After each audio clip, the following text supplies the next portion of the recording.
Global C யூனிவர்ஸில் இன்னைக்கு நம்ம பார்க்க போகிற டாபிக் என்னன்னா G7 நாடுகள் பற்றி பார்க்க போகிறோம்.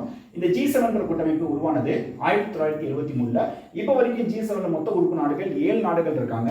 இதுக்கு முன்னாடி 8 நாடுகள் இருந்தாங்க. யாரை நீக்கிட்டாங்கன்னா ரஷ்யான்ற நாடை நீக்கிட்டாங்க. இதுக்கான காரணம் ரஷ்யா உக்ரைன் கிரிமியா பிரச்சனை 2014 பார்த்தீங்கன்னா ஸ்டார்ட் ஆச்சு. ஓகேவா? இந்த பிரச்சனையை வச்சு தான் ரஷ்யாவுக்கு உக்ரைனுக்கு இடையே இப்போ ரீசெண்டாக 24 பிப்ரவரி 2022 இந்த நாளில் வாரே பார்த்தீங்கன்னா ஸ்டார்ட் ஆச்சு. ஓகே, இதுக்கப்புறம் G7 உறுப்பினர்கள் பார்க்கணும். உங்களுக்கு ஆட்மின் நோட்ல கொஸ்டின் கேட்பாங்க, யார் இருக்கா இல்லைன்னு சொல்லி.